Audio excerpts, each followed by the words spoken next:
You spoke about going into places that no one else has ever been. Have you seen anything unexpected in there? And if there, and do you also give any thought to maybe disturbing unknown ecosystems if you're the first person in? Yes, we do. I certainly have never sort of brought back any creatures. And we're not disturbing them as much as you think. So when we swim through, even if you swim through sort of like, sort of a nice cave on a sort of cave diving holiday in Florida or something like that, your very presence in the water is enough to disturb the water, and then all the tiny little creatures, the remipedes, the amphipods, they all come out of almost like they're coming out of the rock. And because your movement through the water makes them think there is prey there and there's something to eat. Well, there isn't. But we don't touch them, we don't do anything to disturb them, and then we're gone. And so the only time I've known an interaction which I wholly disagreed with was to open up a particular cave and it's a dry cave. It's open up a little bit more cave to tourists, and they just did not take into account the fact that what they were opening was sealed and had an atmosphere that was almost entirely carbon dioxide. And there were creatures living in this on incredibly low levels of oxygen. And of course, once they broke into that, that's that ecosystem destroyed. So following that incident, there are caves in the world, dry caves, where people can go and explore, but the people who've been there, probably only a handful, and they wear gas protective suits, so that their presence is they are completely isolated from the environment. And we've all seen pictures of them, but we can never go there. I could never go there, because that's exactly what they don't want to happen. They don't want to ruin the environment by their presence, but they still want to carry out as much science as they can without wrecking the planet. Have you ever found any new species? I haven't, but I've been on a dive where someone found a little bug thing that a little amphipod that had never been seen before. Fantastic. Now, we know that this is a hazardous environment. There are risks, and you yourself, to call it a hairy incident is perhaps a bit of an understatement, but tell us about what happened to you on a dive in Russia. So, a few years ago, I was asked to be the lead diver on an expedition to a lake in a very remote part of Russia in the Caucasus Mountains. And the lake itself is a quarter of a kilometre across, and it is beautiful, a quarter of a kilometre deep. The water temperature never ever changes, and the level of the water never changes. And yet there's millions of gallons of dissolved rock in the water flowing out of this lake into a nearby river system with no obvious sign of any water ever going in. And so National Geographic Russia and a few other universities and the Russian government got together and thought, we'll put together a big expedition to try and find the source of the water. So basically, in unscientific terms, what they said to me was, here is a big bowl of water that's a quarter of a kilometre across and a quarter of a kilometre deep. It's full of water. Could you go and find some more water? You were quite optimistic, though, weren't you? I was very optimistic. And so we were diving in this. It's quite deep. It's over, it's a quarter of a kilometre deep. So the dives are all very, very deep every day.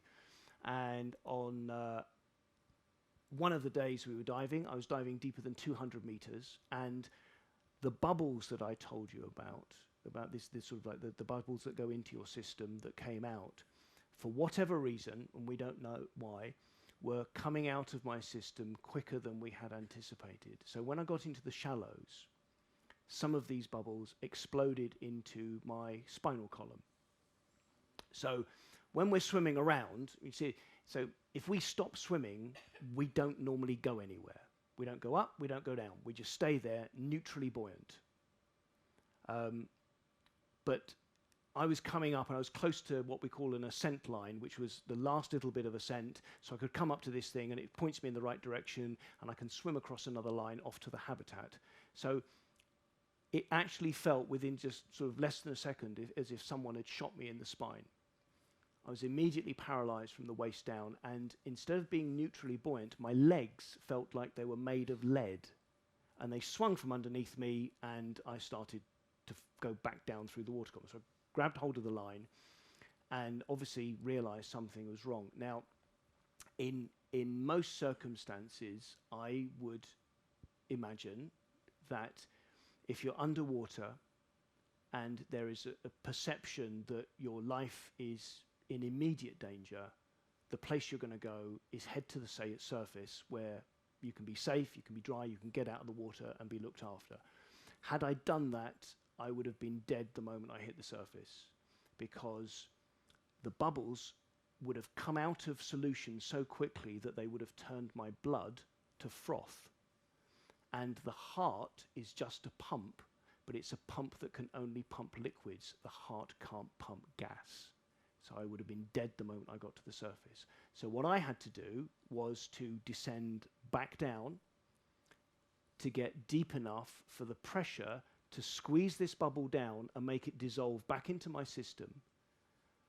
And once I'd done that, I then had to calculate how long it would take me to effectively what we call a hyperbaric recompression treatment in the water to get myself back to the surface to be well enough and alive to then be taken for proper treatment.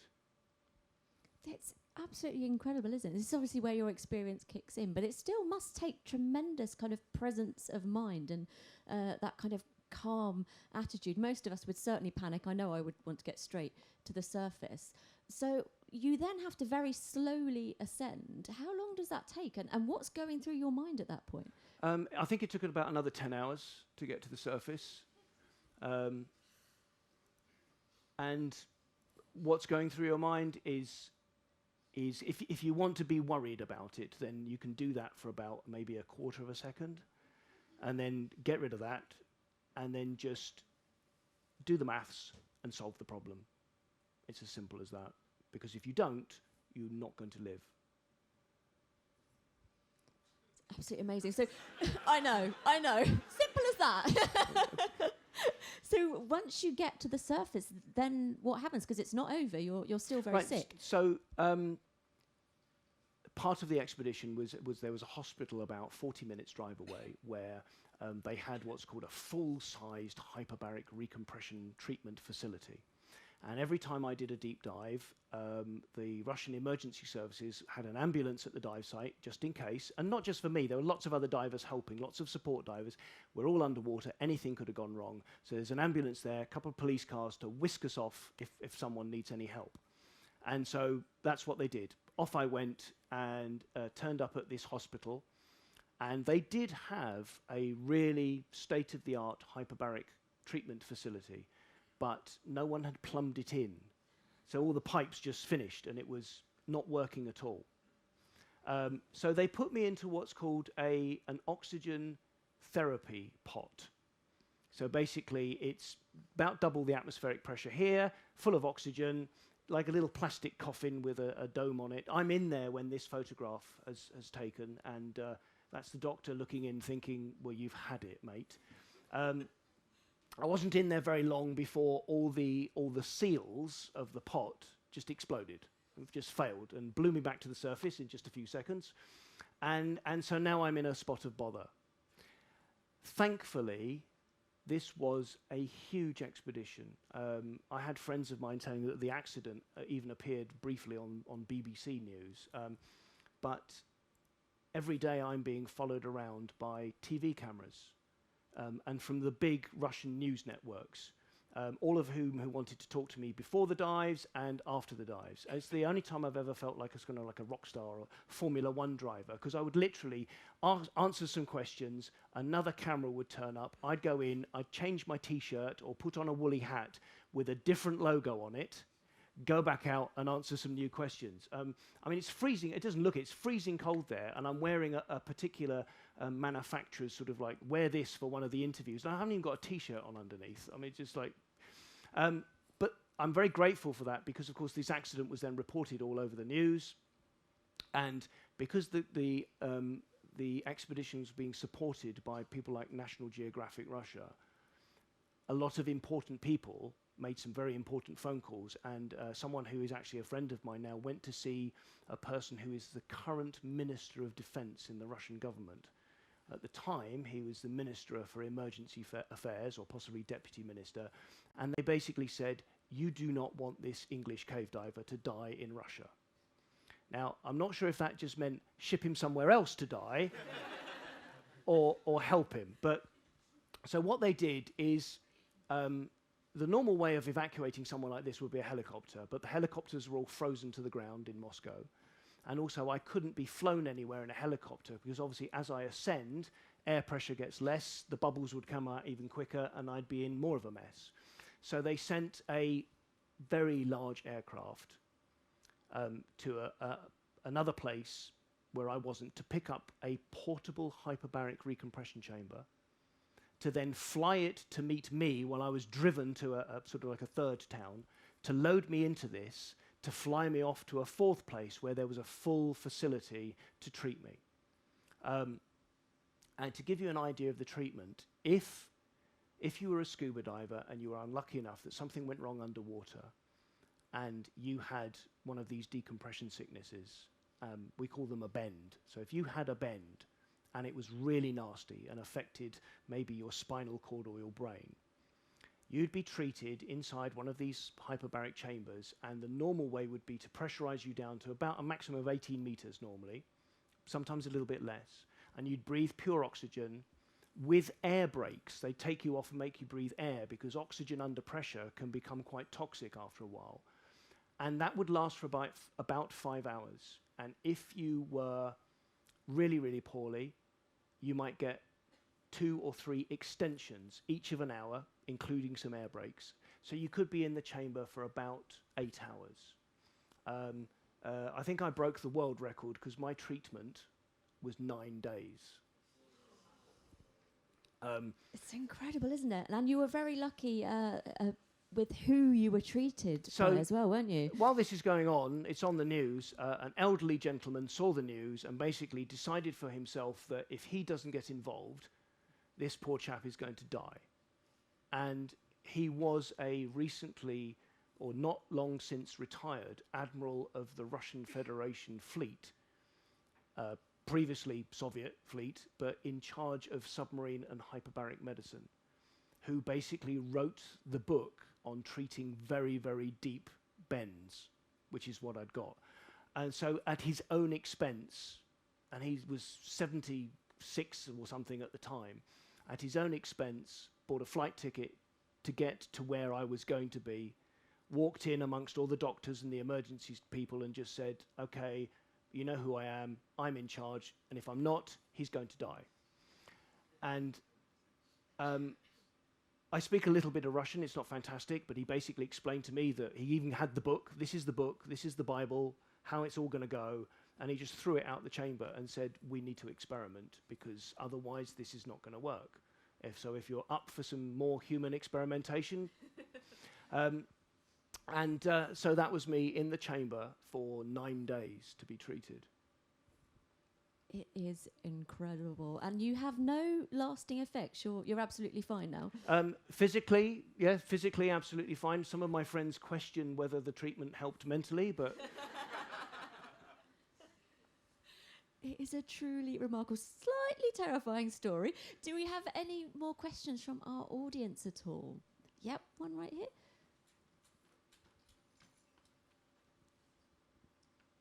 So I'm just wondering, you said you go down to like 100 to 200 meters. How would you deal with nitrogen narcosis at that depth, or does the rebreather help with that? It's a brilliant question. When you go underwater, these two gases that we've got in air, oxygen and nitrogen, we consume some of the oxygen and then exhale the rest normally, but the nitrogen dissolves into our tissues. And nitrogen as a gas is soluble in oil. And our brain cells are surrounded by a layer of lipid fat cells. So that nitrogen dissolves into those lipid fat cells, and the deeper you go, the more nitrogen gets dissolved into it. That swells up and basically makes you drunk. And the deeper you go, the more drunk you get. The other thing it does is it causes you short-term memory loss. So you could go and do like a 30, 40 meter dive on a wreck, you come up and you can't remember a thing about the wreck. Now, obviously, if we're diving very, very deep, we have even more to deal with. So this effect of like the short-term memory loss, once you get past about 93 meters, the pressure of nitrogen in air will cause that short-term memory loss to become permanently irreversible.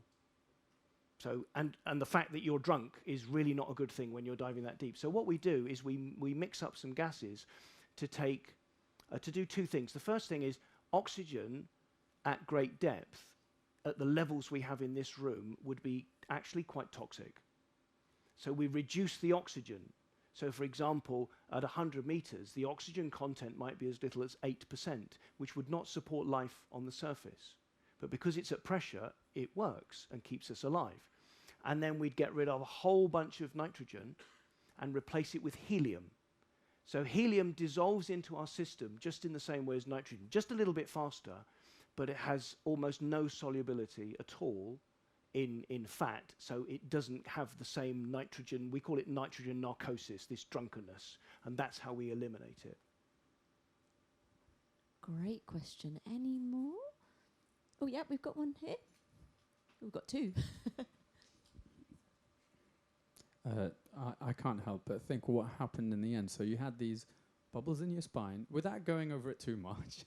But how did they treat it in the end? So, exactly okay, so the bubbles expanded into my spine, caused me to go paralyzed from the waist down, and also as part of that, I started to have kidney failure and then multiple organ failure. But basically, if you then squeeze the whole body by putting them under pressure, so I'm inside this chamber, and it's dry, but they pack more and more and more and more gas into it until the pressure in the chamber is equivalent, in this case, to just a little bit deeper than 100 meters. And that's enough, literally, to squeeze the bubble back down, which is then absorbed back into my system. And that takes away it doesn't take away the pain because the damage to your tissues has already been done. But what it allows you, without that pressure of the bubble, it allows the body to start healing. And then what you need to do is get the casualty back to the surface in this chamber by slowly reducing the pressure a tiny bit at a time, which is why it takes so long to get to the surface. Did we have another question? Hi, yeah. You've spoken about these 10 hours, 16-hour dives. Do you not sleep at all? No? No, not really. In the habitat, I have been known to sort of, I wouldn't call it doze off.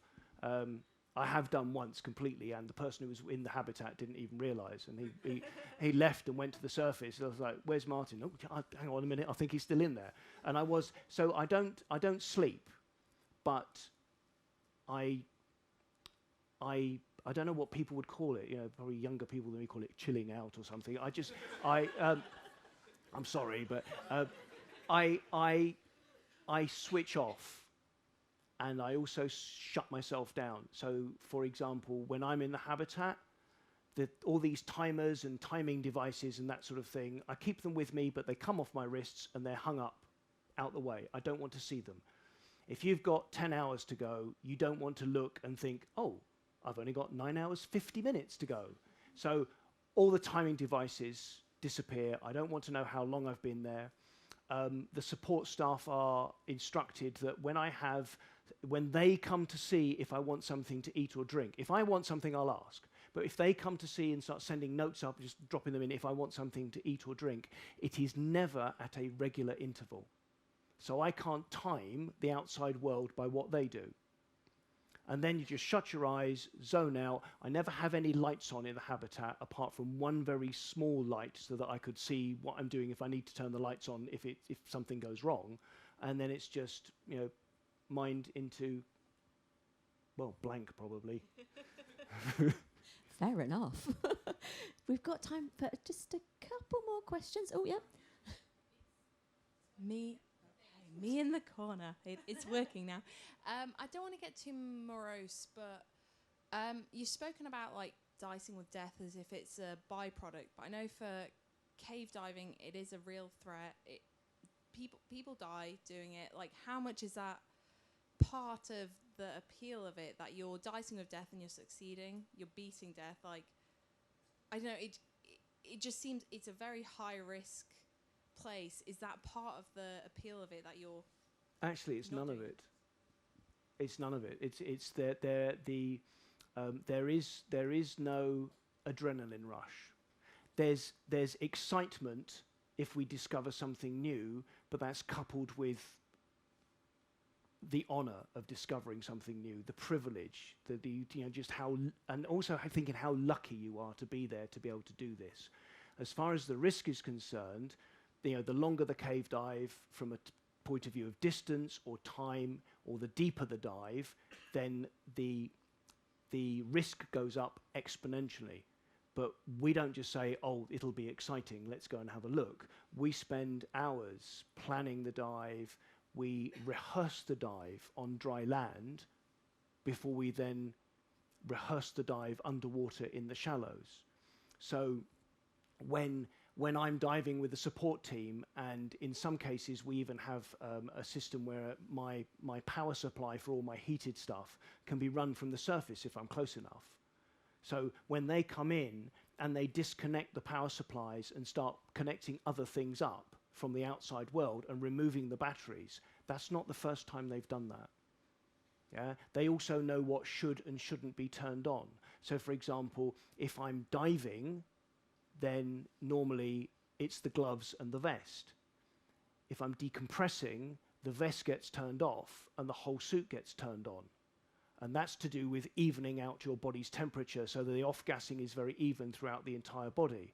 But they know that if everything was turned on, I wouldn't get too hot, but I might just get a little bit warm and it would be lovely.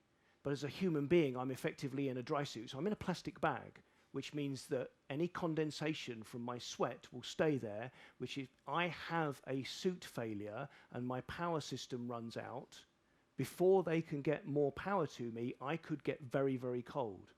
So all of these things, every tiny little detail, every tiny little detail is thought through, and we look through the what ifs. What are we going to do if? Now, with my particular incident in Russia, the what if really didn't occur simply because we thought we had all the surface support in place, and in medical terms, it is almost unheard of that someone can get a bend whilst they're still underwater. No one else has ever done that, to the point where one of the medicals... So in Russia, there were several medical opinions. One, that he's just got a bad back. And then my favourite was someone who said, yeah, well, can't we just cut the bubbles out? Can we operate, a big knife and no, we can't. It is a remarkable story, and we should mention that there is a book, I believe, isn't there, about your experiences? There is almost a book. We have written the book. I wouldn't count myself as being a very good writer, so it's not being written by a ghostwriter. It's someone I know. He's also a diver, not a technical diver, and a friend. He's a professional writer, and so he's not just writing. We've spent days and days and days with him trying to climb inside my head to try and find out what drives us, what motivates us, what really happened. And so we have a book. We could publish it ourselves. We could do like an ebook thing, but what we really want to do is get it put out as a proper hardback book.